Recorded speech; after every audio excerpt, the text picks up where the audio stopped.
Welcome to Face the Nation. I'm John Dickerson.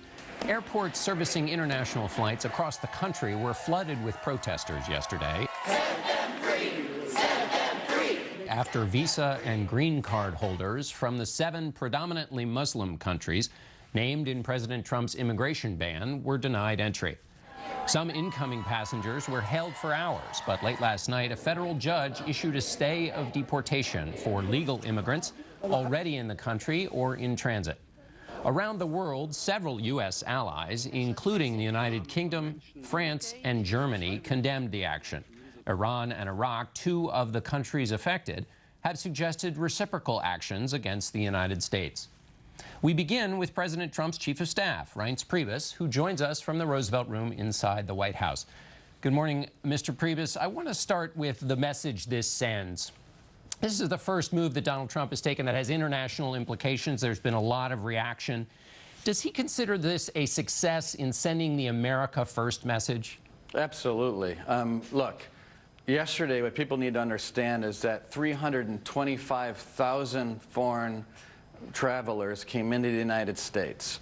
About 109 of those people were detained for further questioning because they came from the identified 7 countries that the Obama administration and both houses of Congress have identified as being countries that harbor and train terrorists. They were asked questions. The vast majority of all those people were released. About a couple dozen people remain for further questioning.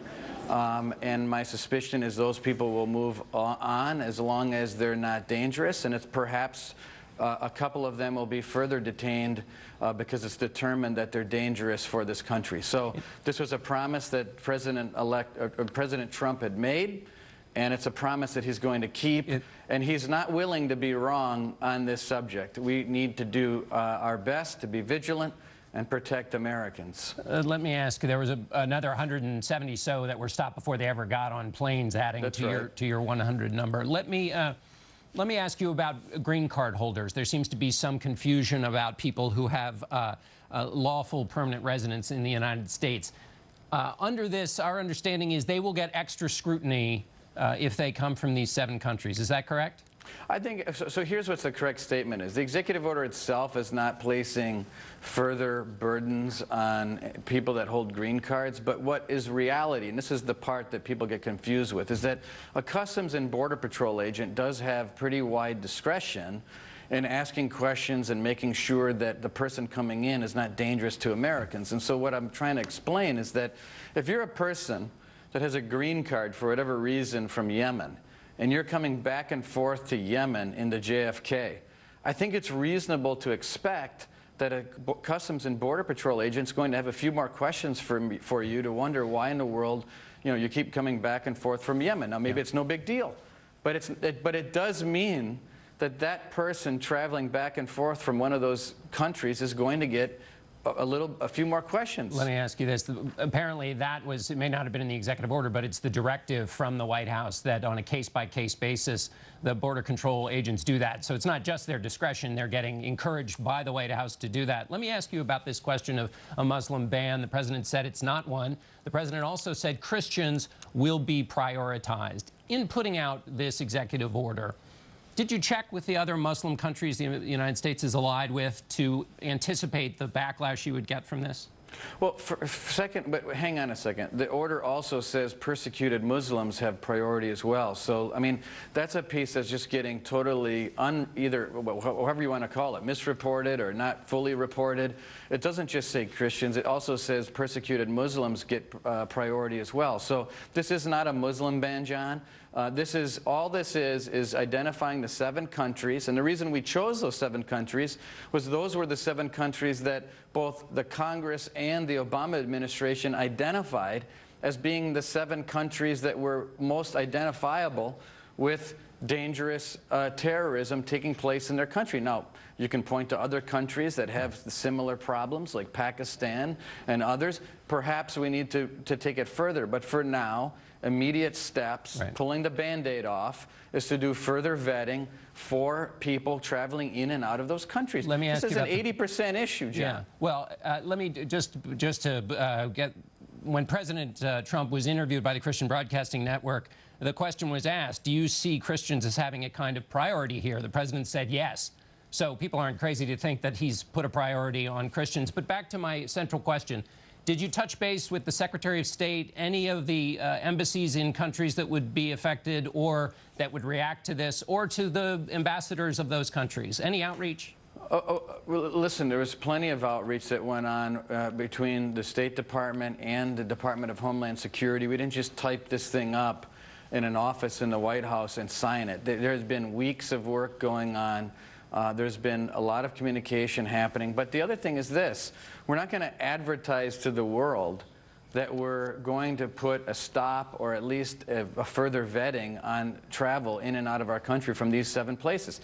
Some people have suggested, John, that, well, maybe we should have given everyone a 3-day warning. Well, that would just mean that a terrorist would just move up their travel plans by 3 days. Well, identifying too many people in these countries and giving them a heads up in these countries would only potentially flag the executive order for bad people. I understand. I guess what I haven't heard you say is, yes, we reached out and let them know. But because here's why I asked. Secretary of Defense James Mattis, when asked about the Muslim ban that candidate Donald Trump talked about, here's what the Secretary of Defense said back then. He said, they think we've completely lost it. This kind of thing is causing us great damage right now, and it's sending shockwaves through this international system. Now, that was about something Donald Trump said in the campaign, but it touches on the reaction that has been to this executive order. That's the world that is out there now. And I just wonder, as we see a new president in action here, what efforts has he or anybody else in the administration taken in specific to deal with what is now being called a Muslim ban overseas? That's just the reality of the way things are.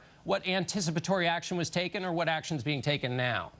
Well, I mean, today, for example, the president has a call with leadership in Saudi Arabia and the United Arab Emirates and other countries around the world, and I'm sure this topic may come up. But the truth is, though, John, we have to protect Americans first. These are countries that harbor and train terrorists. These are countries that we want to know who's coming and going in and out of to prevent calamities from happening in this country. We are not willing to be wrong on this subject. President Trump is not willing to take chances on this subject. He was elected president in many respects because people knew that he was going to be tough on immigration from countries that harbor terrorists. And I can't imagine too many people out there watching this right now think it's unreasonable to ask a few more questions from Trump traveling in and out of Libya and Yemen before being let loose in the United States. And that's all this is. Let's move on to Russia. I guess the question is, it doesn't seem like the administration did anything to kind of soften the blow of something it believes strongly in. Let's ask about There's no reason to soften the blow. You need to pull the Band-Aid off, John, and start the process of protecting this country from another San Bernardino, which, by the way, was a person that did have a valid K-1 visa, which was a spousal visa, came into the country, and then ended up committing a horrific crime in Southern California. And the husband was a U.S. citizen, right? I would think, but she was on a K-1 visa and a spousal visa. But again, from which country? That goes to your first question. From one of the 7 countries? Listen.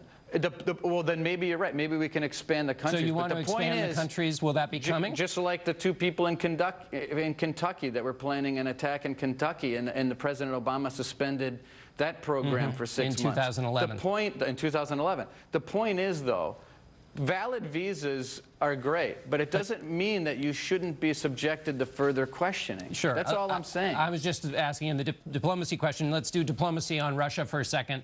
President mentioned about the border wall. There was some confusion this week about how it might be paid for. There was some talk about a 20% import tax. The response to that from both the left and the right is that that would essentially pass the cost on to American consumers. Can you straighten that out for us? Yeah, I can straighten it out. There's no final conclusion on exactly how this wall is going to be paid for by the Mexican government. It can either be through a tax on goods coming across the border, could be through tax reform and a formula on import and export taxes and credits. It could be on drug cartels, and it could be on people that are coming here illegally and paying fines, or it could be, all of the above. There is a buffet of options that we have in order to pay for this wall. We need to pay for the wall. We will build the wall, and it's going to get done. And so we're at the beginning stages of this process. We've been in office now for about 7 or 8 days, and we've done an incredible amount. And I think that one thing that people can say about President Trump is he's following through on his promises, and I don't think people should be surprised that he's doing it. I'm kind of surprised that people are surprised that he's actually conducting himself exactly the way that he said he would, by being a man of action and protecting Americans. Well, I think he's done a lot. People are just trying to figure out exactly what it all means and get it all straight. Mr. Priebus, we appreciate you being with us. Thanks so much. Thank you, John.